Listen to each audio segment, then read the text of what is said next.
అందరికీ నమస్కారం. I welcome you all to another B ఫకీర్ పుస్తక పఠనము మరియు చర్చ. ఈ సెషన్స్ కి అందరికీ హార్దిక స్వాగతం. మనం ఇంకా ఈరోజు లాస్ట్ ఎపిసోడ్ లో ఉన్నాము. కొంచెం కష్టంగా ఉంది, కానీ there is a good news also. చివరికి చెప్పుకుందాం. ఆ, అయితే మనం ఈరోజు ఈ ఆఖరి సెషన్ స్టార్ట్ చేసుకునే ముందు యథావిధిగా మనం సాయిబాబా చైతన్యానికి అనుసంధానమై ఈ రోజు కూడా ఈ సెషన్ స్టార్ట్ చేసుకుందాం. ఓం శ్రీ గురుభ్యో నమః. ఓం శ్రీ కృష్ణ పరమాత్మనే నమః. ఓం శ్రీ మాత్రే నమః. ఓం సాయిరామ్. ఓం సాయిరామ్. ఓం సాయిరామ్.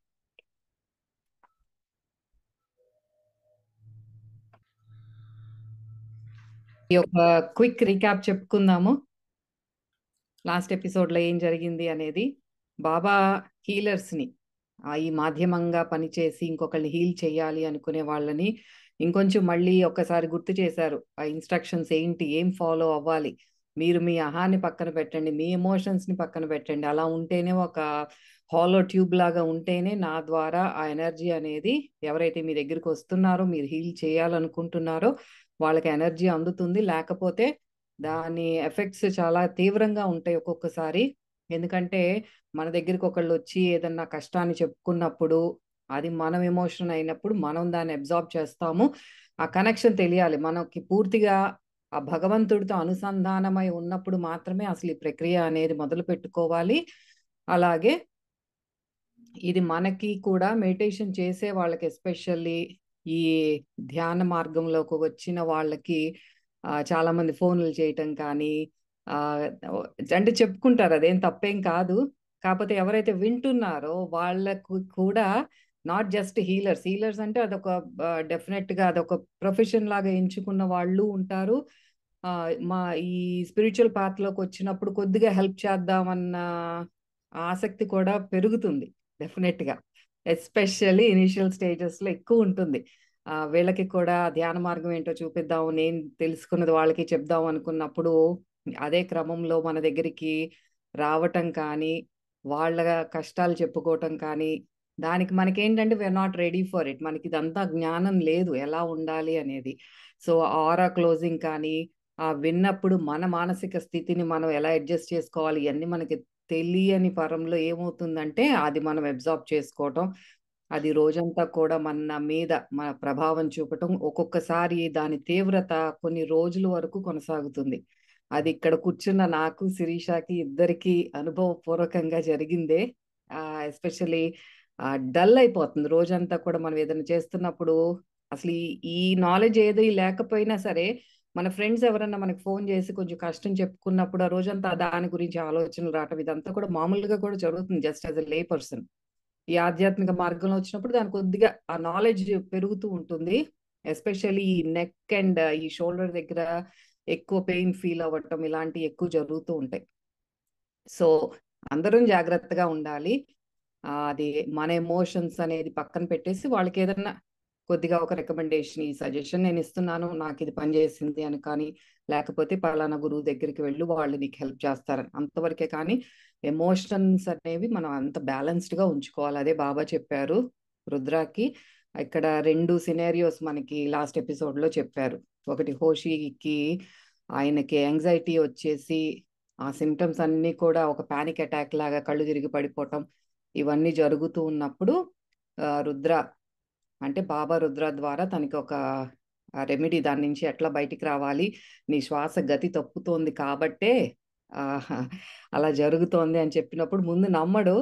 మనమంతా అంతే కదా, ఎవరైనా చెప్పి ఇదేంటి ఇంత పెద్ద సిమ్టమ్, నాకు ఏదో జరిగిపోతోంది, ఎన్నో డాక్టర్ల దగ్గరికి వెళ్ళాను వాళ్ళే ఏం చేయలేకపోయింది, ఆ ఈ ఒక్క శ్వాసతో ఎలా అవుతుంది, డీప్ బ్రెత్ తీసుకుంటే అయిపోతుందా అని. కానీ మళ్ళీ అదే సంఘటన తనకి సిచ్యువేషన్ ఫేస్ చేయాల్సి వచ్చినప్పుడు హీ ట్రైస్ దట్. నమ్మకం లేకపోయినా సరే ట్రై చేసినప్పుడు అది వర్కౌట్ అవుతుంది. సో హ్యాపీగా మళ్ళీ రుద్ర దగ్గరికి వచ్చి థ్యాంక్స్ చెప్పుకుంటాడు. అలాగే నాకు ఆ ఎపిసోడ్ జరగంగానే రెండో రోజుకే మా పేషెంట్ ఒకడిని చూడటం జరిగింది. సేమ్ ఎగ్జాక్ట్‌గా హోషి సిమ్టమ్సే. బాబా మాతో ఇది చదివించింది మరి ఆ వ్యక్తికి హెల్ప్ చేయించటానికా అని అనిపించింది. ఎమర్జెన్సీ రూమ్‌కి అదే సిమ్టమ్స్‌తో కళ్ళు తిరిగి పడిపోయే పరిస్థితి, బాగా ఛాతీ నొప్పి వచ్చింది. చాలా స్ట్రెస్‌ఫుల్‌గా ఉంది నా లైఫ్‌లో అని వచ్చాడు. అన్ని టెస్ట్‌లు నెగెటివే వచ్చినాయి. ఏది చెస్ట్ పెయిన్, హార్ట్ అటాక్ అదా ఏం రాలేదు. నేను అదే చెప్పాను. ఇదొక్కటి చెయ్యి. డీప్ బ్రెత్ తీసుకో. నీకు స్ట్రెస్‌ఫుల్‌గా ఉన్నప్పుడు నీకు ఈ ఎమర్జెన్సీ రూమ్ విజిట్స్ ఇంత డబ్బు ఖర్చు పెట్టాల్సిన పనుండదు అని బాబా ఏదైతే మన ద్వారా ఇక్కడ చెప్పించారో అదే ఆ వ్యక్తికి చెప్పాను. చాలా హ్యాపీగా అనిపించింది. అలాగే నెక్స్ట్ సినారియో మనం లాస్ట్ వీక్ నేర్చుకున్నదేమో ఆస్తమాతో ఒక చిన్న బాబు సఫర్ అవుతూ ఉంటాడు. రుద్ర పిల్లల్ని చూడంగానే మళ్ళీ తన పిల్లలు గుర్తుకు రావటం, తను ఎమోషన్ ఫీల్ అయిపోవటం. అలాగే ఆ బాబుని హీల్ చేసే క్రమంలో తను ఒక 1 వీక్ మంచాన పడటం. ఇదే బాబా వద్దు అన్న పని ఎమోషనల్ గా ఫీల్ అవ్వద్దు అని చెప్పారు కదా! సో అదొక కూడా మనకి ఎగ్జాంపుల్ అన్నమాట. మీరు ఇలా ఉండొద్దు అని చెప్పటానికి. Dos and don'ts. సో మరి ఇంకా ఈ సెషన్‌లో, ఈ ఆఖరి సెషన్‌లో ఇంకా బాబా ద్వారా ఏం తెలుసుకోబోతున్నామో చూద్దాం. Over to you Sirisha. Thanks అన్న. ఎంతోమంది ఆరోగ్యాలను బాగు చేసుకోవడం కోసం రుద్ర దగ్గరకు వచ్చారు. ఎంతో నయమై తిరిగి వెళ్లారు. హీలింగ్ చేస్తున్న సందర్భాల్లో రుద్రకు వాళ్ళ అనారోగ్యాలకు మూల కారణం తెలియడమే కాకుండా ఆ వ్యక్తి మనసులోకి వెళ్ళగలిగి వాళ్ళ భయాలు, కోరికలు, వారి గతం, వర్తమానం, భవిష్యత్తు తెలుసుకోగలుగుతూ ఉన్నాడు. సో, ఈయన దగ్గరికి హీలింగ్ కోసమనో, లేదా ఏదైనా ప్రాబ్లమ్ వాళ్ళకి సొల్యూషన్ తెలుసుకోవడం కోసం వచ్చిన వాళ్ళందరి గురించి ఈయనకు ఆటోమేటిక్‌గా తెలిసిపోతుంది. ఎందుకంటే అక్కడ బాబా కనెక్షన్ అనేది ఉంది. అంటే ఇప్పుడు బాబా లాంటి వారికి మన గురించి ఇలాగ తెలిసిపోతుందనమాట. మనల్ని చూడగానే వాళ్ళకి మనలో ఏం భయాలున్నాయి, ఏం కోరికలున్నాయి, మన పాస్ట్ ఏంటి, ఫ్యూచర్ ఏంటి, మనం ఏ కర్మ చేయటం వల్ల ఈ ప్రాబ్లమ్ సఫర్ అయితుండొచ్చు. ఇలాగ అన్నీ కూడా వాళ్ళకి తెలిసిపోయి వాళ్ళు మనకి సజెస్ట్ చేస్తారనమాట గురువులు. ఇప్పుడు రుద్రాకు బాబా ద్వారా ఇలాగ అన్నీ తెలుస్తూ ఉన్నాయి ఎదుటి వాళ్ళ గురించి, ఆయన దగ్గరికి వచ్చిన వారి గురించి. ఆ వచ్చిన వాళ్ళు అందరూ లాభపడుతున్నారా? లేక అతను చెప్పిన జోస్యాలు నిజమయ్యాయా అంటే చెప్పలేం. కానీ కొన్నిసార్లు రుద్ర బలవంతాన కూర్చోవాల్సి వస్తోంది. అలసిపోతున్నాడు. ఓ రకమైన నిర్వేదానికి గురి అవుతున్నాడు. ఒక్కోసారి ఆ వచ్చిన వాళ్ళ సమస్యలు ఎంతో ఉద్వేగానికి గురి చేస్తున్నాయి. అలాంటి సందర్భాల్లో పూర్తి అనుసంధానం జరగటం లేదు. బాబా చెప్పింది గుర్తు చేసుకుంటూ ఉన్నాడు. ఇప్పుడే అనుకున్నాం, మనకి ఎవరైనా ఒక ప్రాబ్లం వచ్చి చెప్పుకున్నప్పుడు దాన్ని మనము పూర్తి ఇన్వాల్వ్ అయిపోయి అందులో మనం ఫీల్ అవుతామన్నమాట. వాళ్ళ బాధని మనకే జరిగినంతగా ఫీల్ అవ్వటంతో ఆ ఎనర్జీ అనేది డౌన్ అయిపోయి మనకు ఆ డిఫరెన్స్ అనేది తెలుస్తుంది. డల్‌గా అయిపోవటము, ఆ రోజంతా ఏం చేయాలనిపించకపోవటము, చాలా బాధగా ఉండటము ఇలాంటివన్నీ. అందుకే ఈ హీలర్స్ కానీ ఎవరైనా ఇప్పుడు కౌన్సిలింగ్ చేస్తున్న ఎవరైనా ఇలాగా ఉద్వేగానికి గురి కాకూడదు. మనం వినాలి అంతే. విని సజెస్ట్ చేయగలగాలి కానీ ఫీల్ అవ్వకూడదనమాట. దాన్ని టూ మచ్‌గా మనసుకు తీసుకోకూడదు. ఇక్కడ అలా తీసుకుంటున్నాడనమాట ఆయన. అంటే అంతటి సమస్యలున్న వాళ్ళు ఆయన దగ్గరికి వస్తూ ఉన్నారు. ఆయన అవాయిడ్ చేయలేకపోతూ ఉన్నాడా? అంటే అలా ఫీల్ అవ్వటం అనేది ఎంతో ఉద్వేగానికి గురవుతూ ఉన్నాడనమాట. సో, అలా ఉన్నప్పుడు ఆయనకి పూర్తిగా కనెక్ట్ అవ్వట్లేదు బాబాతో. కనెక్ట్ అవ్వకపోతే ఏం జరుగుతుంది? ఎలాగా అనేది బాబా ఒకసారి చెప్పినది గుర్తు చేసుకుంటూ ఉన్నాడనమాట. అబ్బాయి, ఎనర్జీ ఎప్పుడూ తప్పు చెయ్యదు. నీలోని ఎనర్జీ ఎప్పుడూ కరెక్ట్‌గానే ఉంటుంది. అది నిన్ను సరిగ్గానే గైడ్ చేస్తుంది. అయితే ఆ దివ్యశక్తి ప్రవాహాలకు నీ ఉద్వేగాల మేఘాలు అడ్డు వస్తే అప్పుడు సమస్యలు వస్తాయి. లెక్కలు తప్పుతాయి. అందుకే ఇది చాలా ముఖ్యం. నువ్వు శూన్యంలో ఉండాలి. ఈ శూన్య స్థితి తప్పనిసరిగా కావాలి. దివ్యత్వపు ఎనర్జీ నీలో ప్రవహించడానికి. సో, మనలోకి ఇప్పుడు ఆయనలోకి బాబా ఎనర్జీ ప్రవహిస్తోంది. ఆ ఎనర్జీ ప్రవహిస్తున్నప్పుడు ఉద్వేగానికి ఎమోషనల్‌గా వాళ్ళు ఫీల్ అవ్వకూడదు అంటే ఈయన అవుతున్నాడు కాబట్టి ఆ ఎనర్జీకి అడ్డొచ్చేస్తుందనమాట. ఆయన యొక్క ఎమోషన్స్ అనేవి. కాబట్టి కంప్లీట్‌గా ఆయనలోకి బాబా ఎనర్జీ ప్రవహించట్లేదు. మనకొక వాటర్ పైప్‌లో ఏదైనా అడ్డుపడితే వాటర్ సరిగా ఎలా అయితే ఫ్లో అవ్వదో, సేమ్ వే ఇక్కడ కూడా అనమాట. ఈయన కంప్లీట్‌గా ఆయన శూన్యంగా ఉండాలి. అప్పుడే ఆయనలోకి పూర్తిగా ఆ ఎనర్జీ ఫ్లో అనేది జరుగుతుంది. ఏదైనా అడ్డు తగిలినప్పుడు ఎనర్జీ చూపించిన చిత్రాలను నీ మనస్సు తప్పుగా అర్థం చేసుకుని, మూల చైతన్యం అందించిన సందేశాలను తప్పుగా ప్రకటిస్తుంది. ఫేట్ అన్న పదానికి, హేట్ అన్న పదానికి ఒక్క అక్షరమే తేడా. కానీ స్వర్గానికి, నరకానికి, చావుకు, బ్రతుక్కు ఉన్నంత తేడా ఉంది. నువ్వు కనుక శూన్యస్థితిలో ఉండకపోతే, నువ్వు గందరగోళంలో పడి తప్పులు జరిగిపోతూ ఉంటాయి. నీ అతీంద్రియ శక్తి చెప్పింది కానీ, బాబా నీకు అందించింది కానీ, నువ్వు సరిగ్గా తర్జుమా చేయలేకపోతావు. ఒక సొరంగం ద్వారా వస్తాయి పదాలు. నువ్వు సరిగ్గా అర్థం చేసుకోవాలి. అంటే ఆ ప్రకంపనలు ఏమి చెబుతున్నాయో సరిగ్గా వినగలగాలి. ఇక్కడ చూడండి, ఆ అడ్డు వచ్చినప్పుడు అలాగా ఆయన ఎమోషనల్‌గా ఫీల్ అయినప్పుడు, ఆ బాబా ఎనర్జీ అనేది ఆయనలోకి వస్తున్నప్పుడు, బాబా చెప్పిన మాట ఒకటైతే, చూపించినది ఒక చిత్రం అయితే, ఆయనకు డిఫరెంట్‌గా కనపడుతుంది. మనకేదో అస్టిగ్మటిజం ఉంటే అలా చెప్తారు కదా! మన ఐ మీద పడ్డది, ఆ వెలుగుని మనం డిఫరెంట్‌గా ఇంటర్ప్రిట్ చేస్తామనమాట. అది అక్కడ ఏదో ఉందనుకోండి, అది ఇంకో రకంగా మనకు కనపడొచ్చు. అలాగా ఇక్కడ ఆయన క్లియర్‌గా, అంటే ఆ శూన్యంగా ఉంచుకోకపోతే ఆయన ఛానల్‌ని, అంటే ఆయన స్థితిని సరిగ్గా కనెక్షన్ లేక అది డిఫరెంట్‌గా ఇంటర్ప్రిట్ చేస్తారనమాట. ఇప్పుడు బాబా అదే ఎగ్జాంపుల్ చెప్తున్నారు. ఫేట్, హేట్ ఆ 2 వర్డ్స్‌లో జస్ట్ ఒక్క లెటరే తేడా, ఎఫ్, హెచ్. కానీ దానికి దీని బదులు అది యూజ్ చేస్తే ఎంత మీనింగ్ చేంజ్ అయిపోతుంది గదా! అందుకని ఆయన చెప్తూ ఉన్నాడనమాట బాబా. ఇలా చెప్పినది గుర్తు చేసుకుంటున్నాడు రుద్ర. శూన్యస్థితిలో నువ్వు ఉండకపోతే చాలా గందరగోళంలో పడి తప్పులు జరిగిపోతాయి. అంటే ఒకటి చెప్పబోయి ఇంకొకటి చెప్తాడనమాట. సో, చాలా జాగ్రత్తగా ఉండాలి. ఆ వైబ్రేషన్స్ మనం కరెక్ట్‌గా రిసీవ్ చేసుకోవాలంటే ఏ అడ్డు ఉండకూడదనమాట. అబ్బాయి, మనం ఎనర్జీతో డీల్ చేస్తున్నాం. ఒక్క చిన్న పొరపాటు ఓ వ్యక్తికో, ఓ కుటుంబానికో ఎంతో బాధను, తీరని ఆవేదనను కలిగించవచ్చు. ఒకే ఒక తప్పు, ఒకే ఒక ఏకాగ్రత లోపం, నువ్వు శూన్యస్థితిలో ఉండకపోవటం వల్ల, నీ వల్ల ఎంతో నష్టం జరుగుతుంది. ఒక్కసారి ఊహించుకో, ఒక వ్యాపారవేత్తకి తన వ్యాపకాలు పెంచుకోమని చెప్పావనుకో, నీ మాట విని అతడు మరో ఫ్యాక్టరీ నెలకొల్పి నష్టాల పాలై మూసివేశాడు అనుకుందాం. దీంతో ఎన్ని కుటుంబాలు బాధపడతాయో ఊహించావా?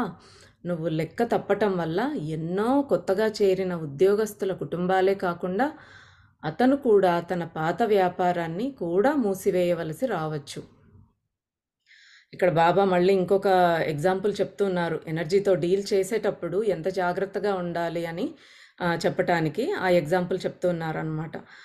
నువ్వు ఈ వ్యాపారం మానేసేయి, ఇంకా ఇది కంటిన్యూ చేయొద్దు అని చెప్పాల్సిన దానికి పొరపాటుగా ఈయన ఇంకా బిజినెస్ చేయటం ఎక్కువ చేయాలి అని చెప్పాడనుకోండి పొరపాటుగా. అప్పుడేమవుతుంది, ఇంకా ఎక్కువ చేయమన్నాడు బాబా అనేసి ఆయన ఇంకో ఫ్యాక్టరీ పెట్టి అన్నీ చేసి అది నష్టాల పాలైతే ఆ ఫ్యాక్టరీ మూసేయాల్సి రావచ్చు. ఆ కుటుంబాలే కాకుండా ఆయన ఓన్ యాక్చువల్ బిజినెస్, ఫస్ట్ ఉన్న బిజినెస్ కూడా మూసివేయాల్సి వస్తే ఎంతోమంది కుటుంబాలని ఆయన రోడ్డును లాగిన వాడి అవుతాడనమాట. అంటే ఎంతో కర్మ ఆయన కూడబెట్టుకుంటున్నట్టుగా అవుతుంది. అంటే ఎంతో తప్పు జరిగిపోతుంది ఈయన వల్ల. అందుకే చాలా కేర్ఫుల్గా చెప్పాలి. వాళ్ళ దగ్గర నుంచి ఇన్ఫర్మేషన్ అనేది, బాబానే కానీ ఎవరైనా మాస్టర్ అయినా వాళ్ళ నుంచి మనం చాలా జాగ్రత్తగా తీసుకోవాలి ఇన్ఫర్మేషన్ని ఒకరికి అందించే ముందు. నువ్వు కొన్ని క్షణాలు ఏకాగ్రత లోపంతో ఉండటం వల్ల వందల కుటుంబాలు నాశనమవడానికి కారకుడివి అవుతావు. మీడియం యొక్క కర్మల తాలూకు బ్లూ ప్రింట్ మీద ఏ ప్రభావం చూపుతుంది అన్నది ఆలోచించు. అందుకే ఓ అబ్బాయి, ఒక మీడియంగా ఉండటం అంటే ఎంతో బాధ్యతతో కూడుకున్నది. నీ భుజాలపై ఆ బాధ్యతను ఎప్పుడూ గుర్తుపెట్టుకో. చాలా రెస్పాన్సిబుల్గా వ్యవహరించాల్సిన విషయాలు ఇవన్నీ కూడా. రుద్ర గుర్తించింది ఏమిటంటే, తన దగ్గరికి భవిష్యత్తు తెలుసుకోవడం కోసం, సమస్యల పరిష్కారం కోసం, ఆరోగ్యం కోసం వచ్చే వాళ్లను వాస్తవానికి వారి వారి మాస్టర్స్ లేదా బాబా తమ పరిధిలోకి తీసుకుని వారిని ఆధ్యాత్మికత వైపు, ధార్మికత వైపు నడిపిస్తూ ఉన్నారు. ఇప్పుడు ఈయన దగ్గరికి వచ్చే వాళ్ళందరికీ ఈయన కాదు కదా ఆన్సర్ చేసేది. ఆ వచ్చిన వ్యక్తి యొక్క మాస్టర్ కానీ, లేదా ఈయన వెంటనే బాబాకు కనెక్ట్ అయితే బాబా కానీ, ఎవరో ఒకరు వాళ్ళ సమస్యలు చెప్పుకోవడానికి వచ్చిన వాళ్ళని మంచి వైపు, అంటే ఆధ్యాత్మికత వైపు నడిపించడానికి వాళ్ళు ఏం చెప్పాలో ఆ గురువులు అది అందిస్తారనమాట. తరచూ తన దగ్గరికి వచ్చే వాళ్ళు చెబుతున్నది ఏమిటంటే, ఛానలింగ్ కోసం లేదా హీలింగ్ కోసం కూర్చున్న తర్వాత వారి వారి ఆలోచన ధోరణి, వారి వారి జీవితాలు ఎలా మారిపోయాయి, మరింత మెరుగ్గా ఎలా తయారయ్యాయి అని వివరిస్తూ ఉన్నారు. ఇప్పుడు ఈయన దగ్గర ఛానలింగ్ కోసం వచ్చిన వాళ్ళందరూ కూడా చేంజ్ అయ్యారు. అంటే వాళ్ళ ఆలోచనల్లో మార్పు వచ్చింది. అందరికీ కూడా ముఖ్యంగా సేవ చేయమనేది సజెస్ట్ చేస్తూ ఉన్నారు. ఏదో రకంగా సేవ అందించమని. అది వృద్ధులకు కానీ, పిల్లలకైనా, ఆరోగ్యం బాగలేని వాళ్ళకైనా, డబ్బు లేని వాళ్ళకు, ఇల్లు లేని వాళ్ళకి, ఇలాగ ఏదో ఒక రకంగా సేవ చేయమని, సహాయం చేయమని చెప్తూ ఉన్నారు కదా. అవన్నీ కూడా చేస్తూ వాళ్ళ జీవితాలు ఎలాగ మార్చుకున్నారో వాళ్ళు వచ్చి ఈయనకి చెప్తూ ఉన్నారనమాట. అంటే వారి జీవితాలు హఠాత్తుగా ముళ్ళబాట నుండి పూలపాన్పుగా మారాయని కాదు. నిజానికి కొన్నిసార్లు మరింత కఠినంగా పరిస్థితులు తయారైనా వాటిని ఎదుర్కోవడానికి సరి అయిన సాధనాలతో వీరు తయారుగా ఉండి వాటిని సంతోషంగా ఎదుర్కొంటున్నారు. గురువులు వీళ్ళు అందించే జ్ఞానం, మనం చేసే సాధన ఏంటంటే మన కష్టాలు తీరుస్తుందనో, మన నొప్పులు తగ్గిస్తుందనో ఇవన్నీ కాదు. మామూలుగా అయితే ప్రతి చిన్నదానికి ఈ కాలంలో డిప్రెషన్లోకి వెళ్ళిపోతూ ఉంటారు అందరూ. సూసైడ్స్ దాకా వెళ్ళిపోతూ ఉంటారు. అలాంటి ఆలోచనల దగ్గరికి వెళ్లకుండా దాన్ని ఎలాగ హ్యాండిల్ చేసుకోవాలి అనే జ్ఞానం, ఆ రకమైన మెచ్యూరిటీ మనలో వస్తుందన్నమాట. వారి వారి ఆదాయాల్లో చాలా వరకు పేదవారికి, అవసరంలో ఉన్నవారికి, అనారోగ్యంగా ఉన్నవారికి ఖర్చు చేయటం మొదలుపెట్టారు. ఆకలిగా ఉన్న మనుష్యులకు, జంతువులకు, పక్షులకు ఆహారాన్ని ఇవ్వటం మొదలుపెట్టారు. చాలామంది ఎంతోమందికి బట్టలు, మందులు, ఆశ్రయం, డబ్బు, ఉద్యోగాలు వగైరా లేని వారికి ఇవ్వటం మొదలుపెట్టారు. పేదవారికి ఎన్నో రకాల సహాయ సహకారాలు అందటం అన్నది రుద్రకు ఎంతో సంతోషాన్ని కలిగిస్తోంది. ఇలా దానధర్మ కార్యక్రమాలు చేసేవారు వారి వారి కర్మల ప్రక్షాళన కూడా చేసుకుంటున్నారు. ఇది అందరికీ ఆనందం కలిగించే పరిస్థితి. ఇతరులకు సహాయ సహకారాలు అందించటం ద్వారా మనుష్యులు తమకి తాము సహాయం చేసుకుంటున్నామని ఎందుకు అనుకోరు? పేదవారికి, అవసరంలో ఉన్నవారికి చేసే సహాయం వల్ల వారికి విశ్వం నుండి 10 రెట్ల విశ్వ రక్షణ అందుతోంది. మనం ఒకరికి దానం చేస్తున్నాం, మనం ఒకరికి ఇస్తున్నాం అనేసి అనుకుంటున్నాం, కానీ అది వాళ్లకు సహాయపడటంతో పాటు మనకి కూడా సహాయపడుతోంది. అంటే మనం కూడా పుణ్యకర్మ అనేది పెంచుకుంటూ ఉన్నాం. ఒక రకంగా మనం మన పాపాన్ని, కర్మలని తొలగించుకోవాలంటే కొన్ని రకాల సహాయ కార్యక్రమాలు ఇవన్నీ అందిస్తూ ఉన్నప్పుడు మన కర్మ పలచనైపోతుందన్నమాట. అందుకే చెప్తూ ఉంటారు చిన్నప్పటి నుంచి కూడా మనకి పెద్దలు, మనము ఇలాగ దాన ధర్మాలు అనేవి చేయాలి. చేశాను, ఇంత దానం చేశాను, అన్నిచ్చానని బోస్టింగ్ కూడా మనం చేసుకోకూడదు. ధర్మో రక్షతి రక్షితః అంటారు. అంటే మనం ధర్మాన్ని రక్షించినప్పుడు మనకి అవసరమైన టైంలో అది మనల్ని రక్షిస్తుందన్నమాట. బాబా కూడా తన చరిత్రలో ఎన్నోసార్లు చెప్పారు, మీరు ₹1 నాకు దానం చేస్తే నేను మీకు ₹100 ఇవ్వవలసి ఉంటుంది. 100 రెట్లు నేను మీకు ఇవ్వాల్సి ఉంటుంది. ఇక్కడ కూడా అదే చెప్తున్నారు. ఒక్కరికి సహాయం చేస్తే అవసరంలో ఉన్న వాళ్ళకి ఆ విశ్వం నుంచి మనకి ఎన్నో రెట్లుగా మనకు ఆ రక్షణ అనేది లభిస్తుంది. విశ్వం నీకు రక్షణ, సంరక్షణ ఇవ్వటానికి పేదవారికి, అవసరంలో ఉన్నవారికి ఎన్నో రకాల సహాయం అందిస్తాను అన్న ఒక్క భరోసా ఇవ్వు చాలు అన్న బాబా వాక్యం గుర్తొచ్చింది రుద్రకి. మనకి ఇవ్వాలనే ఇంటెన్షన్ ఉండాలి ఫస్ట్. అవసరంలో ఉన్న వాళ్ళకి, పేదవాళ్ళకి సహాయం చేయాలి అనే ఉద్దేశం మనలో కలిగినా చాలు, ఆ విశ్వము రెడీ అయిపోతుందట మనకు రక్షణ కలిగించటానికి. అదే చెప్తున్నారు బాబా. రుద్ర దగ్గరికి వచ్చిన వాళ్ళు తమ తమ ఆదాయాల్లో కొంత శాతం విశ్వానికి ఈ రకంగా తిరిగి ఇచ్చేలా ఏర్పాటు చేసుకున్నారు. మనకు ఫస్ట్లో బాబా చెప్పారు కదా, నువ్వు ఎంత సంపాదిస్తే అంతలో 5% కనీసం దాన ధర్మాలకు వినియోగించు, సహాయం చేయటానికి వినియోగించు అని. సో, ఈ రుద్ర దగ్గరికి వచ్చిన వాళ్ళంతా కూడా చక్కగా దాన్ని పాటిస్తూ ఉన్నారనమాట. మీ శక్తిని బట్టి అవసరంలో ఉన్న వారికి సాయం చేయండి. ఇదే రుద్ర అందరినీ అడిగేది. మీ కుటుంబాలను జాగ్రత్తగా చూసుకోండి. అయితే భగవంతుడి యొక్క పేద కుటుంబాలను కూడా కాస్త పట్టించుకోండి అని చెబుతాడు. రుద్ర వచ్చిన వాళ్ళందరికీ ఈ రకంగా చెప్తాడనమాట. రుద్రకి మరో విషయం కూడా స్పష్టంగా అర్థమైంది.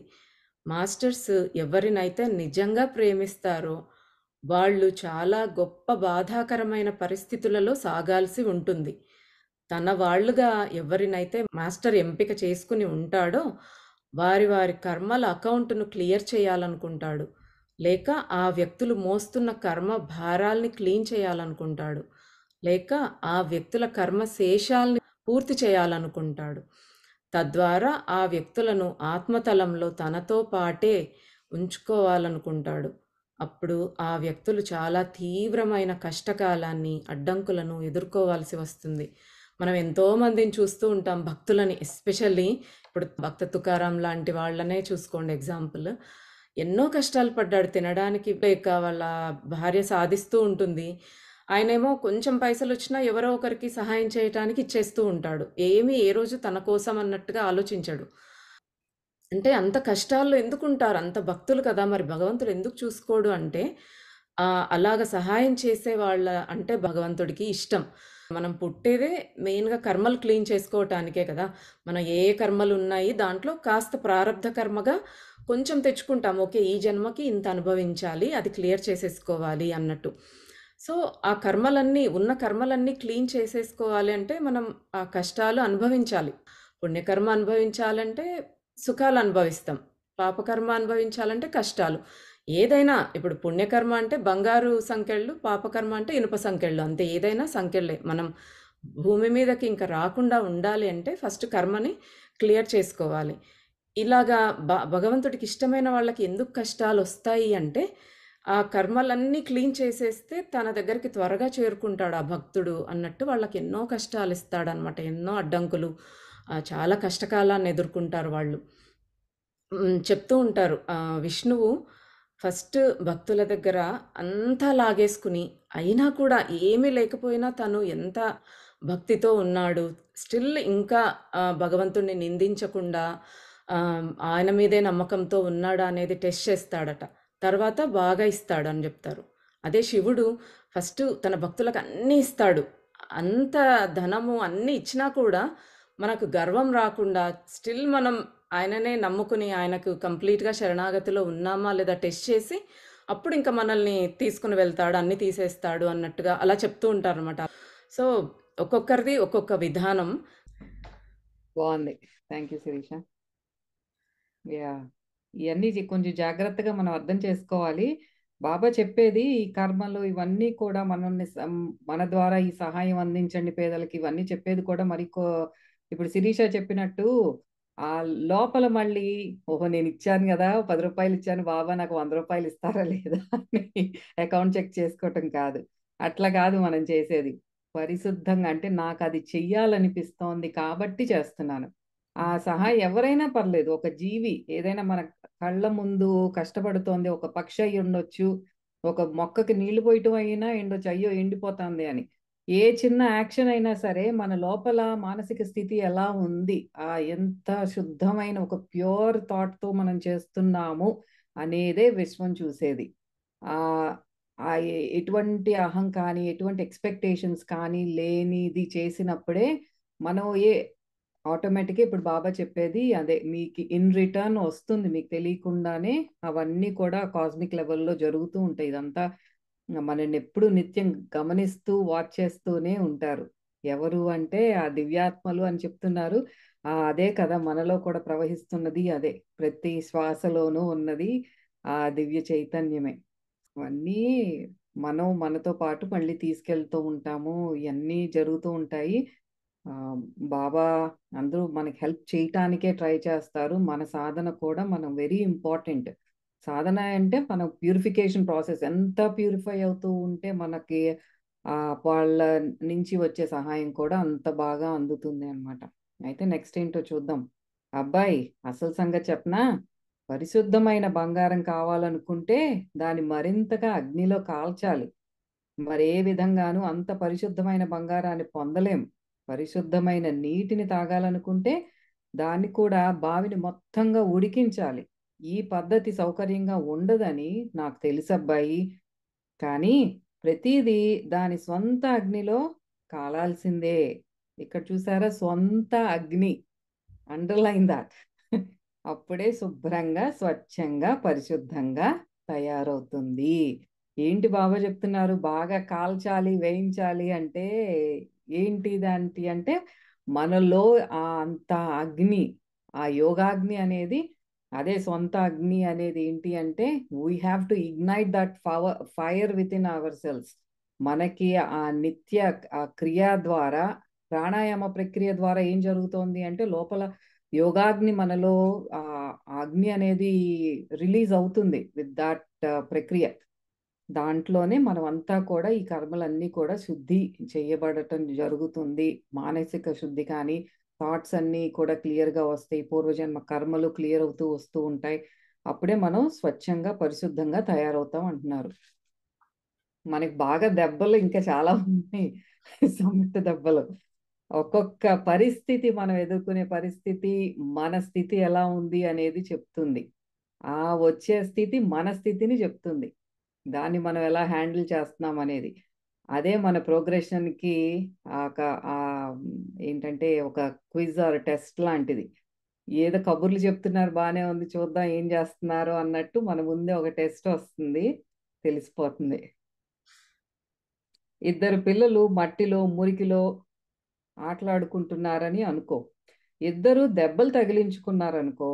ఆ ఇద్దరిలో ఒక పిల్లవాడి తల్లి తన కొడుకు శుభ్రపడాలని కోరుకుని వేడి నీళ్లతో, సోప్తో స్నానం చేయించి ఎక్కడెక్కడ దెబ్బ తగిలిందో అక్కడ యాంటీసెప్టిక్ క్రీమ్ను రాస్తుంది. దెబ్బల మీద దాన్ని రాస్తే మరింత భగ్గుమని పిల్లవాడు బాధతో అరుస్తాడు. ఇంకా చెప్పాలంటే తల్లిని, చుట్టూ ఉన్నవాళ్ళని అరిచి తిడతాడు కూడా. ఎగ్జాంపుల్ చెప్తున్నారు ఇక్కడ బాబా. ఆ మరో అబ్బాయి ఇంకా హాయిగా మట్టిలో ఆడుకుంటూ ఉంటే ఎవ్వరూ స్నానం చెయ్యమని కానీ, మందు రాసుకోమని కానీ చెప్పకుండా ఉంటే నువ్వు చెప్పు, ఎవరి స్థితి సరైనది? బలవంతంగా స్నానం చేయించి మందులు రాసిన అబ్బాయిదా, లేక ఇంకా మట్టిలోనే ఆడుకుంటూ ఎవ్వరూ మందు రాయకుండా వదిలేసిన గాయాలతోనే ఉన్న అబ్బాయిదా? మనం తెలుస్తుంది కదా ఇక్కడ ఆ వ్యత్యాసం ఏంటి అనేది. ఇంకా మట్టిలోనే డొల్లాడుతున్నాం. మనకు ఎటువంటి సాధన, ఏది ఎవరు హెల్ప్ చేసే వాళ్ళు లేనప్పుడు ఆ స్థితి మంచిదా, లేకపోతే ఒక తల్లిలాగా వచ్చి మనల్ని ఆ దగ్గరికి తీసుకొని ఆ పరిస్థితి వచ్చినప్పుడు మనకి నొప్పి, బాధ కలుగుతాయి. కానీ ఏంటి, ఆ నెక్స్ట్ ఫేజ్ ఏంటంటే ఆ వూండ్ హీల్ అవుతుంది. అది గొప్పదా ఏంటి అని అడుగుతున్నారు బాబా, క్వశ్చన్ చేస్తున్నారు. మాస్టర్ ఎప్పుడైతే పిల్లవాడిని ఇంటికి తిరిగి రప్పిద్దామని అనుకుంటాడో ఆ పిల్లవాడు ముందు శుభ్రపడాలి, గాయాలకు మందులు రాయాలి, అవసరమైతే ఇంజెక్షన్లు ఇవ్వాలి, మందులు మింగాలి, తరచు పిల్లవాడు వీధిలోకే వెళ్ళాలనే కోరుకుంటాడు. అంతేకాక తన తల్లిని అసహ్యించుకుంటాడు. ఆ తల్లి అంత మంచిది కాదు అని భావిస్తుంటాడు. కానీ తల్లి అలా అనుకోదు. పిల్లవాడు ఏమనుకుంటున్నాడు అన్నది పట్టించుకోదు. ఇది చాలా చక్కగా మంచి క్లియర్ ఎగ్జాంపుల్ మనకి. బాబా ఒక సింపుల్ ఎగ్జాంపుల్తో చెప్తున్నారు, మనం అందరం కనెక్ట్ అయ్యేటట్టు. అందుకే ఎవరైతే తీవ్రంగా కష్టకాలాన్ని ఎదుర్కొంటూ ఉంటారో వారు తరచూ ఆకాశం కేసి చూసి ఎందుకు నాకే ఇలా జరుగుతోంది అంటూ అడుగుతుంటారు. తమ మాస్టర్నో, భగవంతుడినో నిందిస్తూ ఉంటారు. వాస్తవానికి వాళ్ళు అర్థం చేసుకోవాల్సింది ఏంటంటే వాళ్ళు తమ మాస్టర్ చేత ప్రేమించబడుతున్నారని, పరిశుద్ధం కావించబడుతున్నారు అని. ఇదంతా తెలుసుకున్న జ్ఞానంతో ఉండి తమ మాస్టర్ తమను ఎంతగానో ప్రేమిస్తూ ఉన్నాడని, వాళ్లను మట్టి నుంచి, మురికి నుంచి శుభ్రపరుస్తున్నాడని తెలిసి ఆ కష్టకాలాన్ని అధిగమిస్తూ ఉంటే వారు తమ మాస్టర్కు మరింత దగ్గరవుతారు. నన్ను నమ్ము రుద్ర, ఆ స్థితిలో జీవితం ఎంతో అద్భుతంగా మారిపోతుంది. అదే మనం ఇది జాగ్రత్తగా గుర్తుపెట్టుకోవాలి. ప్రతి ఒక్కళ్ళకి మొన్నే కదా రాయల్ వెడ్డింగ్ అయ్యింది. Ambani son is on the highlight. ఇప్పుడు అంతా చెప్పుకునేది అదే కదా.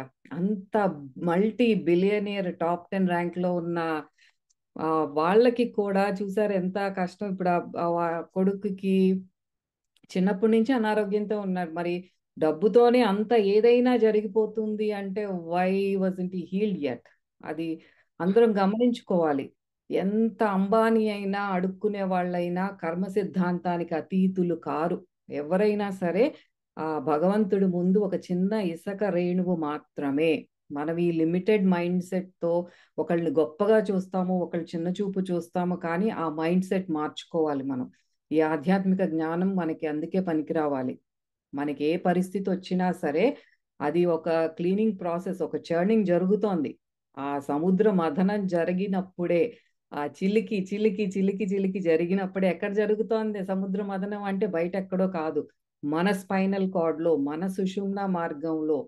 ఆ మిల్కీ పాత్ ఏంటి అంటే ఆ సెరిబ్రోస్పైనల్ ఫ్లూయిడ్. అక్కడ ఏదైతే ఉందో అక్కడ చిలికి చిలికి చిలికితే ఆ వెన్న అది రావాలి. అంత అగ్ని మనలో రావాలి. అదంతా వెన్న మళ్ళీ నెయ్యి అవ్వాలి. అదంతా కూడా మనలో జరగాలి. అది జరగాలంటే మన ముందుకు వచ్చే ఆ పరిస్థితులే మనకి హెల్ప్ చేస్తాయి. అదే మనం గుర్తుపెట్టుకోవాలి. ప్రతి పరిస్థితికి మనం హెల్ప్, అది థ్యాంక్స్ చెప్పుకోవాలి. They are helping us purify our cells. అన్ని సమాధానాలు అందరిలో లోపలే ఉన్నాయి. ప్రతి ఒక్కరూ చేయాల్సింది ఏంటంటే నిశ్శబ్దంగా కూర్చొని తమ లోపలికి తాము వెళ్ళాలి. మనకొక్క 5 నిమిషాలు కూర్చోటానికే ఏంటో చీమలు కుట్టినట్టు, ఏదో జరులు పాకుతున్నట్టు అనిపిస్తుంది. నిశ్శబ్దంగా కూర్చోవటం అంటే అసలు ఎంత అసహజమైనది మనకి చెప్పండి. అది చెప్తున్నారు. ప్రతి ఒక్కళ్ళు చేయాల్సింది అసలు ఈ మూతి ముక్కు అన్నీ మూసేసుకుని కాసేపు కామ్గా కూర్చోండి అని చెప్తున్నారు. మీ లోపలికి మీరు వెళ్ళటం అంటే ఇప్పుడే రీసెంట్ గా శిరీష మేము భగవాన్ శ్రీ రమణ మహర్షి గారిది బుక్ ఒకటి అందులో అద్భుతంగా అదే చెప్తారు. ఆయన స్పీచ్ అంతా కూడా జస్ట్ మౌనం, కామ్గా ఉండండి, మీ వచ్చే ఆలోచనలు జస్ట్ విచారణ చేయండి అంతే, ఏం లేదు. సింపుల్ సింపుల్ గా కనిపించే చాలా డీపెస్ట్ అండ్ ఇంటెన్స్ సాధన అది. అదేమంత ఈజీ కాదు.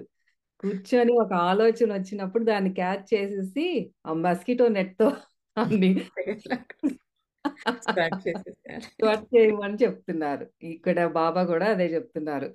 మీకు గమనించుకోండి, మీ లోపలికి వెళ్ళండి, అంతర్ముఖం అవ్వండి. అదే చెప్పేది అంత పరమ గురువులు అందరూ చెప్పేది ఒకటే మాట. శ్వాస మీద ధ్యాస ఉంచి తమ స్వంత ఇంటికి తిరిగి వెళ్ళాలి. దానికోసం ఎవ్వరికి ఏ మీడియం అవసరం లేదు, ఆశ్రమం అవసరం లేదు, పుస్తకాలు అవసరం లేదు, కల్లా గురువుల అవసరం లేదు. మనకు అట్లా ఒక మార్గం ఉంది అని చెప్పటానికే బాహ్యంగా ఒక గురువు అవసరం. కానీ సాధన అంతా మన చేతుల్లోనే ఉంటుంది. ఒక్కసారి అది సాధన మార్గం పట్టుకున్నామంటే ఇంకా దేని అవసరం లేదు, అది పట్టుకుని ముందుకు వెళ్ళిపోవటమే. తమ గురువు తమలోనే ఉన్నాడు అన్న విశ్వాసంతో మమ్మల్ని తిరిగి ఇంటికి తీసుకువెళ్ళడానికి ఆతృతగా ఉన్నాడు అని నమ్మితే చాలు.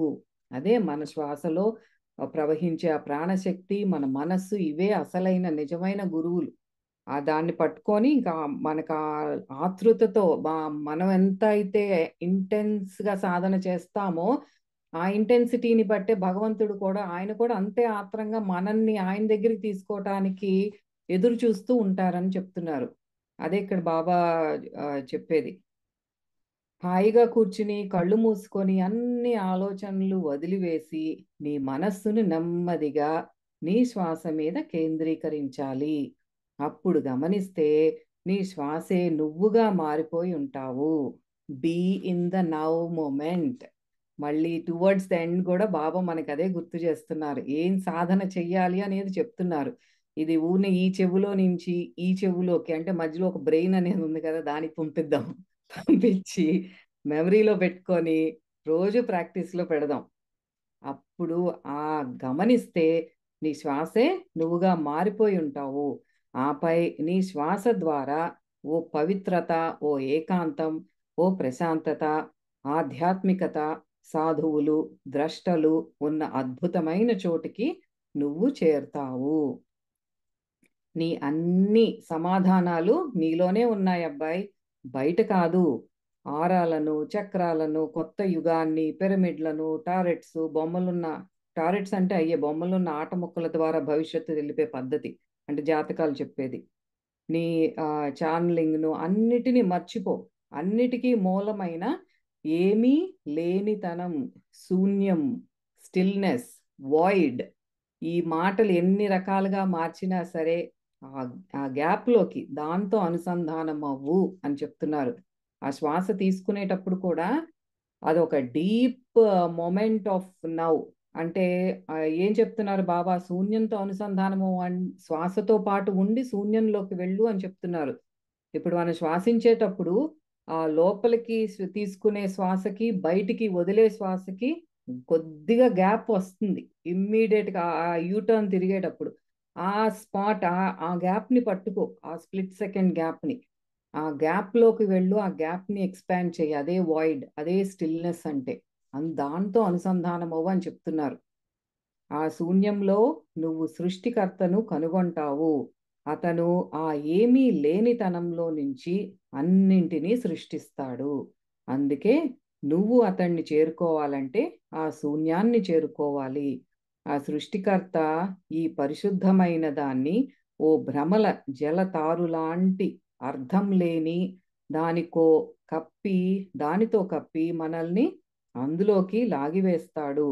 కాబట్టి ఆ శూన్య స్థితికి చేరుకోవాలి అంటే మనకు సమయం పడుతోంది. ఎందుకు? సింపుల్. నువ్వు ఒక పజిల్ని సృష్టిస్తే దాన్ని ఛేదించడానికి వీల్లేనట్లుగా ఉండాలి అని నువ్వు కోరుకుంటావు కదా. అలాగే మన సృష్టికర్త కూడా నిజానికి అది చాలా సింపుల్ పజిలే పరిష్కరించడానికి. కానీ మనం తీసుకునే ప్రతి స్టెప్పు మనల్ని ఆ సింప్లిసిటీ నుంచి దూరంగా, మరింత దూరంగా, పరిష్కారానికి దూరంగా తీసుకొని వెళ్తోంది. అది చూసారా? అది మన ఎంత దూరంగా వెళ్తూ ఉంటే మనం అంత దుఃఖానికి అనుభవిస్తూ ఉంటాము. అదే దుఃఖం అని మనం భావిస్తూ ఉంటాము. ఇదే యోగిరాజుల వారు ఆయన దాంట్లో కూడా అదే చెప్తారు. దుఃఖం అంటే ఆ ఖం అన్న శబ్దానికి అర్థం ఏంటంటే ఆకాశతత్వం. అంటే మనకి ఇక్కడ ఉన్నది చిదాకాశం. ఆ చిదాకాశానికి ఎంత, అదే సాంస్క్రిట్ దీంట్లో ఖం అంటే ఆకాశతత్వానికి దూరంగా వెళ్ళిపోతే దాన్నే దుఃఖం అంటున్నారు. అంటే మనం ఎప్పుడు ఈ స్థితిలో, కూటస్థ చైతన్య స్థితిలో లేకుండా స్థూలంగా విషయం మీద, ఆ వ్యవహారం మీద, దాంతోనే ఇంద్రియాలతో బయటికి వెళ్ళేటప్పుడు సుఖం అంటే దగ్గరగా మనం ఆకాశతత్వంతో లేకుండా, ఇది సుఖం. అంటే దగ్గరగా ఉండటం ఈజ్ సుఖం, దూరంగా వెళ్ళిపోవటం ఈజ్ దుఃఖం. అంటే స్థూలంగా మనం మూలాధార దగ్గర ఈ దృశ్యమాన ప్రపంచంతో దాంతో ఎంటాంగిల్ అయిపోవటం. ఇక్కడ అదే చెప్తున్నారు అనమాట. సృష్టికర్తకి నువ్వు ఆయన ఒక పజిల్ చేశాడు, ఆయన చేసేటప్పుడు ఆయన సింపుల్ అనుకున్నారు. మనకి అది కష్టంగా కనిపిస్తోంది, సింపుల్ గా కనిపించే ఒక కష్టమైనది. ఎందుకంటే దాన్ని ఇంకా మనం కాంప్లికేట్ చేసుకుంటున్నాం మన మైండ్తో. పరమహంస యోగానంద గారు చెప్పినట్టు దేవుడు చాలా సింపుల్, మిగతాదంతా గందరగోళమే. మనకి కూటస్థ ఇది ఎప్పుడు అర్థమవుతుంది ఆ స్టేట్మెంట్ అంటే, మనం కూటస్థ చైతన్య స్థితిలో ఉన్నప్పుడు మాత్రమే ఇదంతా కూడా మాయే కదా. ఇప్పుడు అందరం ఉన్నది ఆయన కళలో ఒక ఇమేజెస్ మనం అంతే. దీనికే మనం ఎందుకు ఇంత తాపత్రయపడిపోతున్నాం, ఎందుకు ఇంత అహంకారం చూపిస్తున్నాం అన్నది, అది నిజంగా అనుభవపూర్వకంగా మనకి తెలియాలి అంటే ఈ కూటస్థ చైతన్య స్థితిలో ఉన్నప్పుడు మాత్రమే మనకి అది అర్థమవుతుంది. ఇది కళ అన్నది అర్థమవుతుంది. అవతార్ మెహర్ బాబా తరచూ అనేవారు, దేవుడు దయకలవాడే కానీ దేవుని చేరే మార్గమే దయ లేనిది అని. మెహర్ బాబా మరి 40+ ఇయర్స్ ఆయన మౌనంలోనే ఉన్నారు.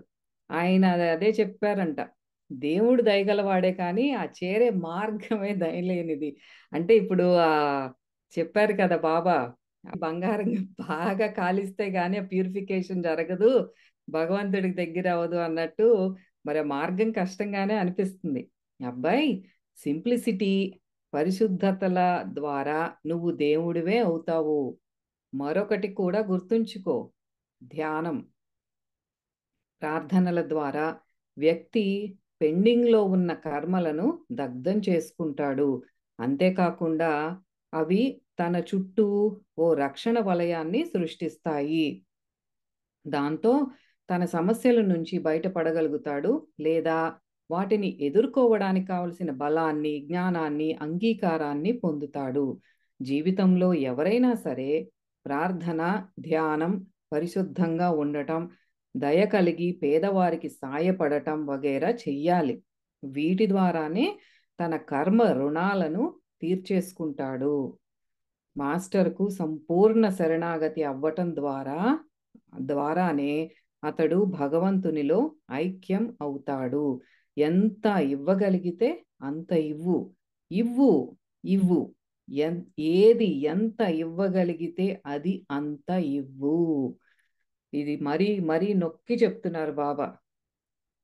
ఆ గివింగ్ ఎంత ఇవ్వగలిగితే, నీ టైం ఉంటే టైం ఇవ్వగలిగితే టైం ఇవ్వు, ధనం ఉంటే ధనం ఇవ్వు, నీకు ఒక సలహా ఇవ్వగలిగితే, నీ దగ్గర ఒక జ్ఞానం ఉంది, జ్ఞానాన్ని పంచు. ఏ రకంగా అయినా సరే ఇవ్వటం అనేది అలవాటు చేసుకో అని చెప్తున్నారు. దానివల్ల మన చుట్టూ ఆ ఇవ్వటం అనేది కూడా మనకి ఎందుకు వస్తుందంటే, బికాజ్ వీఆర్ ప్యూరిఫైయింగ్. మన లోపల ఆ ప్యూరిఫికేషన్ జరిగినప్పుడే బయటికి వ్యక్తీకరించుకుంటున్నాం ఆ గివింగ్ ప్రాసెస్ ద్వారా.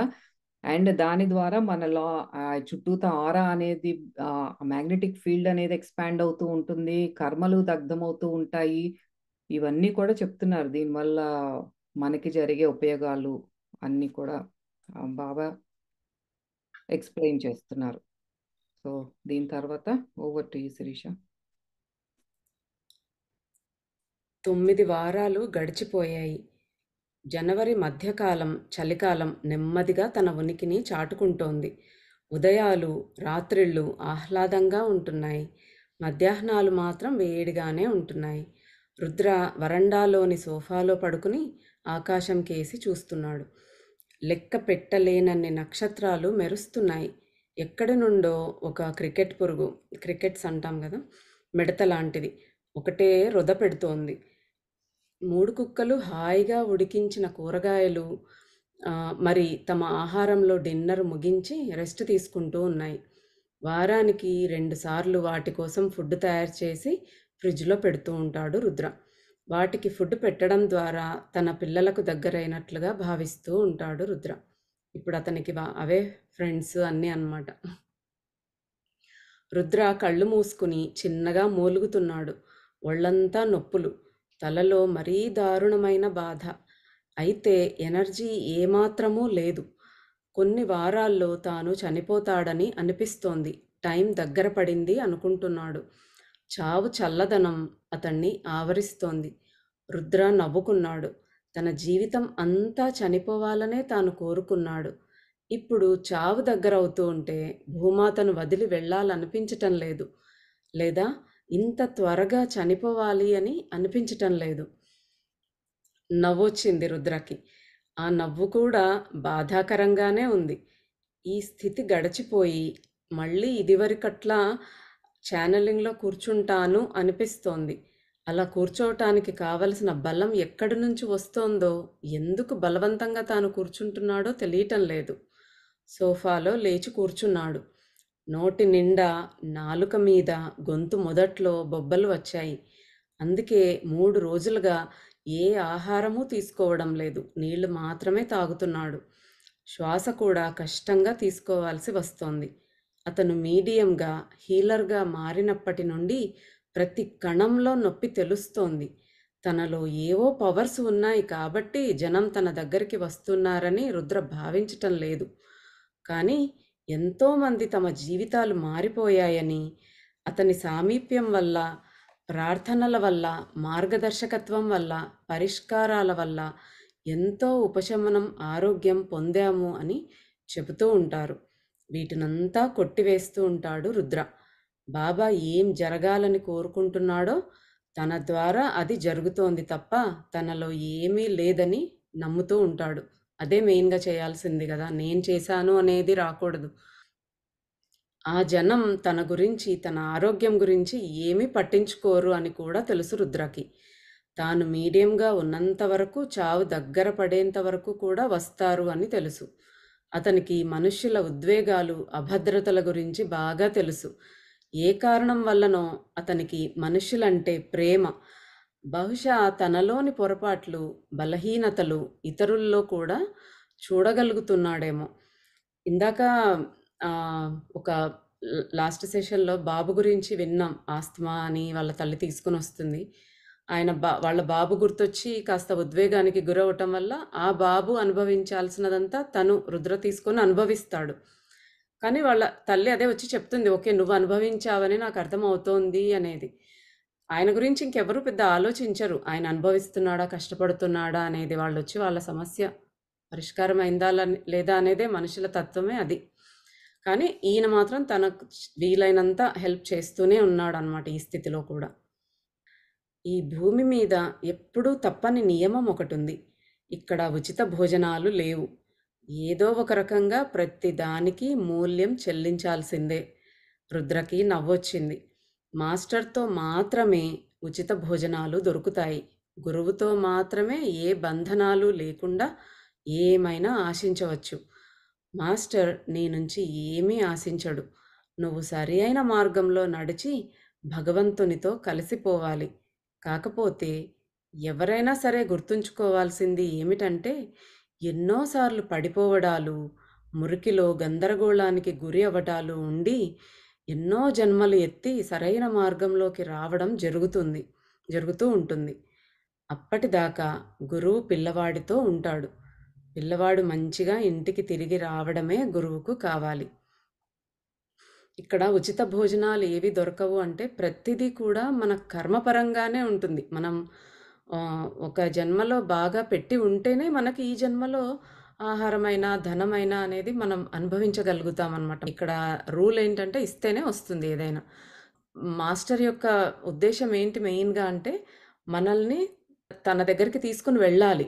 అంటే తనతో ఉంచుకోవాలి అంటే, మనలో ఉన్న అన్నీ పోవాలి. ఈ మురికి, గందరగోళము ఇవన్నీ పోగొట్టుకోవటానికి అంటే, మనలో ఉండే ఈ అరిషడ్ వర్గాలు వీటిని జయించటానికే ప్రతిసారి మనం గమనించుకుంటే ఎక్కడో ఒక చోట పడిపోతూ ఉంటాం. కోప్పడుతూ ఉంటాం. లేదా కామం ఏదో రకమైన అది కావాలి, ఇది కావాలి అనే ఆశ, ఒకరి మీద జెలసీ, వాళ్ళు బాగుపడిపోతూ ఉన్నారనే జెలసీ ఇలాగా లేదా మనకన్నీ బాగా ఉన్నాయని ఒక మదం, ఒక పొగరు ఇలాంటివన్నీ వీటిల్లో తెలియకుండానే మనం పడిపోతూ ఉంటామనమాట. ఇవన్నీ కూడా నేర్చుకుంటూ, ఒక్కొక్క స్టెప్ నేర్చుకుంటూ, ఎన్నో జన్మలు తీసుకుంటూ, ప్రతిసారి ఒక్కొక్క దాని నుంచి బయటకు వస్తూ మెల్లగా మనం భగవంతుడిని చేరుకుంటాం. ఇంటికి రావడం అంటే అదే అనమాట. మనం ఎక్కడి నుంచైతే వచ్చామో అక్కడికి తిరిగి మళ్ళీ వెళ్ళాలి అంటే ఇవన్నీ క్లియర్ చేసుకోవాలి.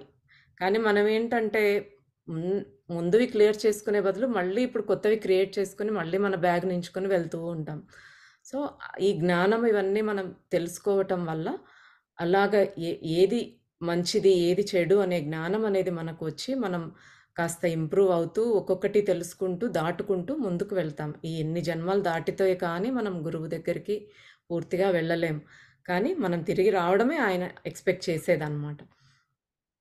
ఒకసారి రుద్ర బాబాను గురువు పట్ల లేదా దేవుడి పట్ల ప్రేమ ఎలా ఉండాలి అని అడిగితే బాబా ఇలా చెప్పారు. గురువుని లేదా భగవంతుడిని కుక్క తన యజమానిని, అతడి కుటుంబాన్ని ప్రేమించినట్లుగా ప్రేమించు. ఎటువంటి షరతులు లేకుండా. కుక్క తన యజమాని నుంచి ఏం కోరుకుంటుంది? ప్రేమ. తన మాస్టర్ సామీప్యం అంతే. నీ ప్రతి ఆజ్ఞను అది పాలిస్తోంది. కుక్క ఎంత అన్‌కండిషనల్‌గా తన మాస్టర్‌ని లవ్ చేస్తుందో, తన ప్రేమ ఉంటే చాలు, దానికి ఏమి ఆశించదది. తనను ప్రేమగా దగ్గరికి తీసుకొని అలాగా నిమరటమే అది ఎక్స్‌పెక్ట్ చేస్తుంది. అలాగా అంత అన్‌కండిషనల్ లవ్ మనకు కూడా రావాలనమాట. అప్పుడే మనం భగవంతుడిని చేరుకోవటానికి ఈజీ అవుతుంది. ఆ ప్రేమ ఎలాగ ఉండాలో బాబా ఈ ఎగ్జాంపుల్‌తో చెప్తున్నారనమాట ఇలాగా. దానికి ఓ చిరునవ్వు, ఓ కౌగిలింత కావాలి. తన యజమాని షావుకారా, పేదవాడా అనేది దానికి అవసరం లేదు. అది మాత్రం యజమానిని ఏ షరతులు విధించకుండానే ప్రేమిస్తుంది. తన జీవితమంతా తన యజమానిని సంతోషపెట్టటానికి చూస్తుంది. అతడితోనే ఉండాలనుకుంటుంది. దానికి తన మాస్టర్ ప్రేమ తప్ప ఏమీ అవసరం లేదు. దాని దృష్టిలో తన యజమాని ఎప్పుడూ కరెక్టే.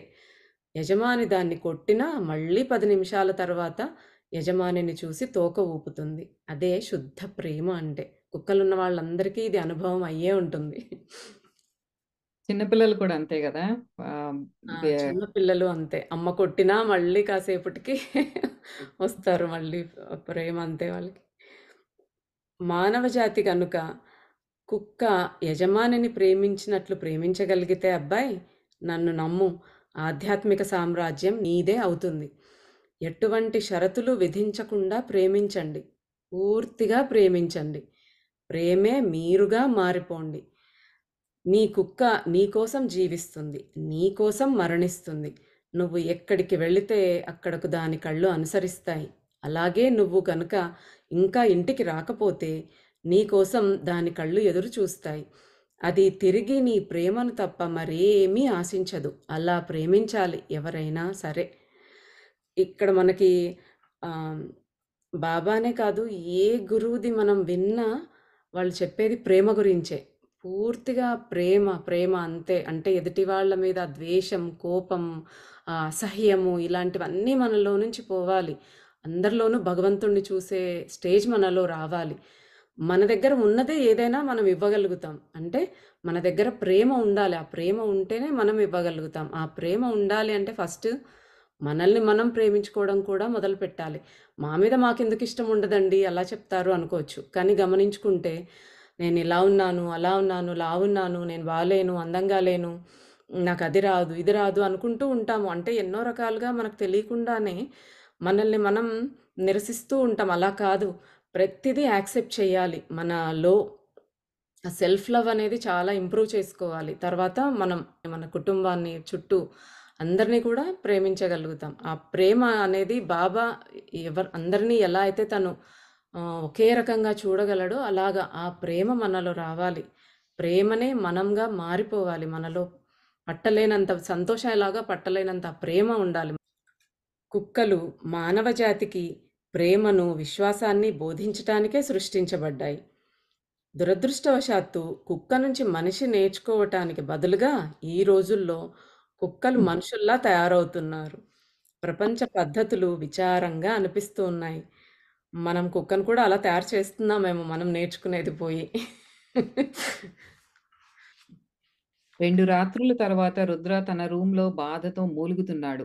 తలలో ఓ వేడి కడ్డీతో కాల్చినట్లు బాధ. శ్వాస కూడా తీసుకోలేకపోతున్నాడు. నోరు, నాలుక, గొంతు అంతా బొబ్బల్లేచాయి. చాలా రోజులుగా ఏమీ తినడం లేదు. కనీసం పాత్రలు కూడా కడుక్కోలేదు. వరండాలో అతని స్నేహితుల చప్పుడు అంటే కుక్కలు వినిపించింది. అతి కష్టం మీద లేచి నిలబడ్డాడు. నెమ్మదిగా వంటింట్లోకి వెళ్ళాడు.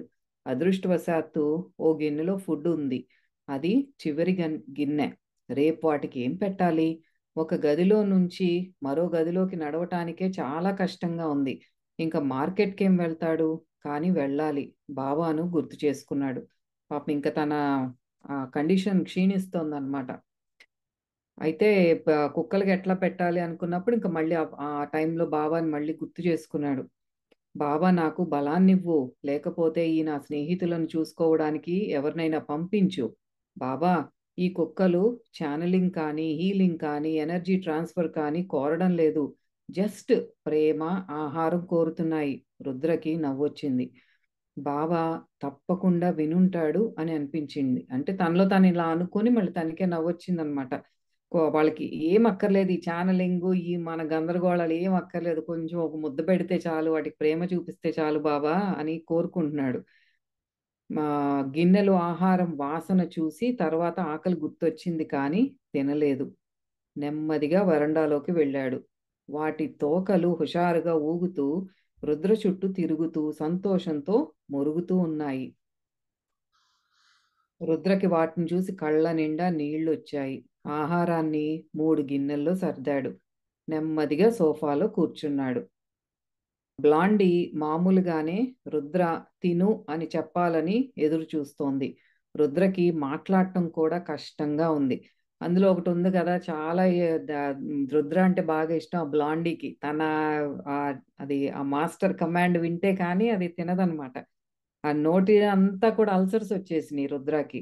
మాట్లాడటం కూడా లేదు. బ్లాండీ అలాగే చూస్తాంది, ఎప్పుడు చెప్తాడా తిను అని. రుద్ర మాట్లాడాడు, కానీ శబ్దం నోట్లో నుంచి బయటికి రాలేదు. తినమని సైగ చేశాడు. బ్లాండీ ఇంకా అలాగే చూస్తోంది.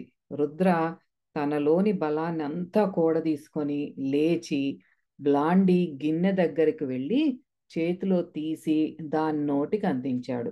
బ్లాండీ తినింది. చూసారు ఎంత ప్రేమ! ఓపిక లేకపోయినా ఆ కుక్క మళ్ళీ ఎక్కడ తినట్లేదో అని దగ్గరికి వెళ్ళి మళ్ళీ ఓపిక అంతా తెచ్చుకుని దాన్ని తినిపించాడు. రుద్ర కళ్ళలోకి లోతుగా చూసింది. గెడ్డం గీయని ఆ బుగ్గలపై కన్నీళ్లు కారుతున్నాయి.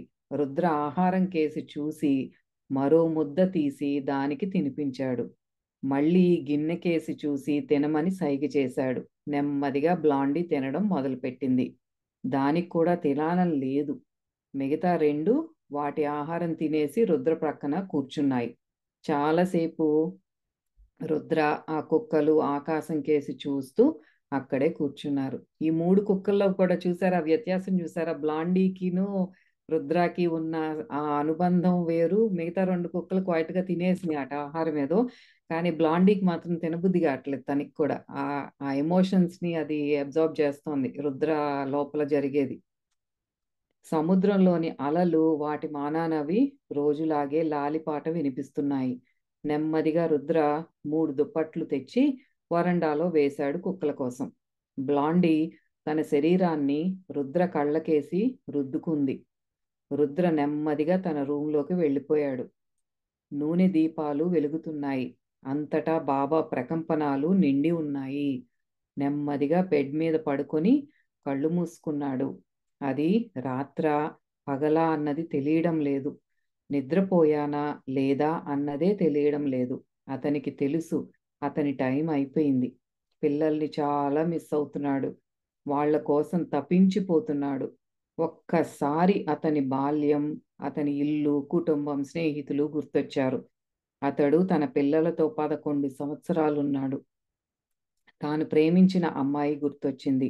అలాగే తనని గాఢంగా ప్రేమించిన అమ్మాయి గుర్తొచ్చింది. తన జీవితాన్ని ప్రభావితం చేసిన వాళ్ళందరూ గుర్తొచ్చారు. గమ్మత్తుగా అసహ్యం, కోపం ఏవీ గుర్తు రావడం లేదు.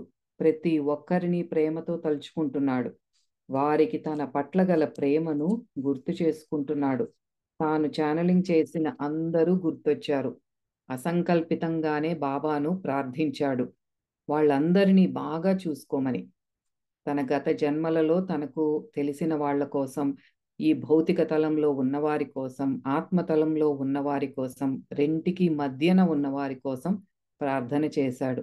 చూసారా తనకి ఇంకా ఇంకా లాస్ట్ చివరి దశలో ఉన్నట్టు అసలు ఒంట్లో శక్తి అనేదే లేని టైంలో కూడా తన ప్రార్థన ఎంత స్వచ్ఛంగా ఉందో చూసారా? తన అందరినీ తలుచుకున్నాడు. తనకి గుర్తొచ్చిన వాళ్ళు చిన్నప్పటి నుంచి తనతో ఉన్నవాళ్ళు, ఈ ఛానలింగ్ కోసం వచ్చిన వాళ్ళందరినీ తలుచుకుని వాళ్ళందరికీ మంచి జరుగుగాక అని ప్రార్థించాడు. అప్పుడు చూశాడు బాబా ప్రవేశించడం. బాబా అతన్ని చూసి నవ్వారు. రుద్ర ప్రక్కనే కూర్చుని నుదుటి మీద నెమ్మదిగా తాకారు. రుద్రకు లేచి బాబా పాదాలను తాకాలని ఉన్నా లేవలేకపోయాడు. బాబాతో తాను నిజంగా బాబాను ప్రేమిస్తున్నాను అని చెప్పాలని ఉంది. కానీ పెదాలు దాటి రావడం లేదు. చిట్ట చివరి దృశ్యం. బాబా రుద్రని చూసి నవ్వాడు. రుద్ర తిరిగి నవ్వాడు. మనకేమో కొంచెం బాధగా ఉంది. వీళ్ళిద్దరు చూసారా చక్కగా స్మైల్ చేసుకుంటున్నారు. మనల్ని ఏడిపిస్తున్నారు వీళ్ళిద్దరు కలిసి. నువ్వు ఎప్పటికీ జీవించి ఉండటానికి ఇప్పుడు నువ్వు చనిపోవాలి బేటా. నిద్రపో అబ్బాయి. నువ్వు మేల్కొన్నప్పుడు అంతా సవ్యంగా ఉంటుంది. నీ ఫకీరు మాటలను విశ్వసించు. రుద్ర ఓ నిట్టూర్పు వదిలాడు. తనతో బాబా ఉన్నారు. తనకు మరేమీ అవసరం లేదు. బాబా కళ్ళలోకి లోతుగా చూశాడు. నెమ్మదిగా ఆ కళ్ళను చీకటి ఆవరించింది. కొన్ని సెకన్ల తర్వాత అతని పెంపుడు కుక్కలు గదిలోకొచ్చాయి. వెంట ఓ యువజంట ఉన్నారు. కుక్కలు నిశ్శబ్దంగా బాబా దగ్గర కూర్చున్నాయి. ఆ యువజంట రుద్ర బెడ్ మీద పడి ఉండటం చూశారు. 3 కుక్కలు రుద్రనే చూస్తుండటం చూశారు. ఆ యువజంట రుద్రను అంత ప్రశాంతంగా ఎప్పుడూ చూడలేదు. రుద్ర పాదాలను తాకాలని అనిపించింది. తాకారు. గదంతా చూశారు. ఉజ్వలంగా వెలుగుతున్న మంట. రుద్ర స్నేహితులైన 3 కుక్కలు తప్ప గదిలో ఎవ్వరూ లేరు. కానీ ఏదో తెలియని కారణం వల్ల వారికి తమని దివ్యత్వం నిండిన కళ్ళు గమనిస్తున్నాయని గ్రహించారు. మరోసారి నిద్రించే ఆ వ్యక్తిని చూసి గదిలో నుంచి బయటికి వెళ్ళిపోయారు. బాబా ఆ 3 కుక్కలను చూశారు. నవ్వారు. తోకలు ఆపకుండా ఊగుతున్నాయి. సో ఇదండి. ఇంకా రుద్ర తను చనిపోయినట్టు అని చెప్తున్నారనమాట. సో ఇది ఫకీర్ సిరీస్లో పార్ట్ 1. అంటే ఆ సిరీస్లో 4 పుస్తకాలు ఉన్నాయి. అందులో పార్ట్ 1 పూర్తయింది. దీని తర్వాత ఇంకా ఉన్నాయి. మరి గుడ్ న్యూస్ అని చెప్పాను కదా, అదేంటంటే మేమిద్దరం డిసైడ్ చేసుకున్నది ఏంటి అంటే, ఎలా అయినా సరే ఈ 4 బుక్స్, ఈ రెస్ట్ ఆఫ్ ద 3 కూడా రావాలి. ఎందుకంటే బాబా ఇందులో ఎంతో జ్ఞానం మనకి అందించటానికే ఈ పుస్తకాలు మన వరకు వచ్చాయి. దానికి ఎలా చేద్దాము అనేది ఇంకా మాకైతే ప్లాన్ లేదు. మోస్ట్ లైక్లీ సెపరేట్గా చేయొచ్చు ఇద్దరం ఎవరికి వాళ్ళు, ఎందుకంటే అవి తెలుగులోకి ట్రాన్స్లేట్ చేసి లేవు, ఇంగ్లీష్లోనే ఉన్నాయి. ఆ ఇంగ్లీష్లో ఇట్లా చదివి చెప్పటం అనేది కొంచెం కష్టంగా, డిఫరెంట్గా ఉంటుంది. But anyway will come up with plan. మిగతా 3 కూడా తప్పకుండా ఫకీర్ సిరీస్ పూర్తి చేద్దాము. బాబాతో ఆయన ఏం చెప్పాలనుకుంటున్నారో మనం డెఫినెట్గా తెలుసుకుందాము. ఎంతో చక్కగా అయిపోయింది. ఫకీర్ బుక్ చాలా త్వరగా అయిపోయినట్టు అనిపిస్తోంది. నువ్వు చెప్పినట్టు మనం నెక్స్ట్ బుక్స్తో మళ్ళీ కలుసుకుందాము. కానీ అంతవరకు బాబా మనకి ఈ పుస్తకంలో ఏం చెప్పారు, ఎంత ఈజీగా మనకి అర్థమయ్యేలాగా ఎంత చక్కగా చెప్పారు, ఇవన్నీ కూడా మనం మళ్ళీ మళ్ళీ ఒకసారి వినటం కానీ చదవటం కానీ మళ్ళీ మళ్ళీ మననం చేసుకుంటూ మనల్ని మనం ఇంప్రూవ్ చేసుకుంటూ, అంటే అవేర్గా ఉంటూ ఎప్పుడు ఆత్మ పరిశీలన చేసుకుంటూ ఈ అంతర్ముఖంగా వెళ్ళిపోవడం అనేది, ఈ ప్రాణాయామం కానీ ధ్యానం ప్రార్థన వీటి ద్వారా మనం మళ్ళీ మన ఎనర్జీని పెంచుకుంటూ ఆ భగవంతుడికి చేరువవ్వటానికి ట్రై చేద్దాం. కానీ ధ్యానం కొద్ది రోజులు చేసి ఏదో కాస్త ఎనర్జీ ఉండి మేము ఇంకా వేరే వాళ్ళకి హీల్ చేయగలం అనే ఫీలింగ్స్ మాత్రం పెట్టుకోకుండా ఒకసారి గుర్తు తెచ్చుకోండి. అంటే ఎలాగా ఉండాలి, ఒకవేళ హీల్ చెయ్యాలి అంటే మనకి ఎంత ప్రొటెక్షన్ అనేది కావాలి అనేది మనం గుర్తు చేసుకోవాలి. హీలింగ్ చేసేవారి కోసమనే కాకుండా మనం ధ్యానం ప్రార్థన చేస్తూ ఉన్నప్పుడు మన ఎనర్జీ పెరగటం అనేది మనం గమనించుకుంటాం. కానీ ఎక్కడ దాన్ని మిస్యూజ్ చేయకుండా కంప్లీట్గా శరణాగతిలోనే ఉంటూ ఆ బాబాకి, ఆ భగవంతుడికి మనము దగ్గర అవుదాం. మళ్ళీ నెక్స్ట్ బుక్స్తో మిమ్మల్ని కలుస్తాం. అది ఎలాగనేది మళ్ళీ తెలియచేస్తాం తొందరలో. ఇన్ని రోజులు ఎంతో ఎంకరేజ్ చేసినందుకు, మమ్మల్ని ఎంతో ప్రేమ చూపించినందుకు మీకు చాలా కృతజ్ఞతలు. మళ్ళీ ఇంకో బుక్తో మళ్ళీ తర్వాత ఎప్పుడైనా కలుద్దాం. ప్రయాణం కొనసాగుతుంది. అది next, the journey continues. So తర్వాత జర్నీ కంటిన్యూస్.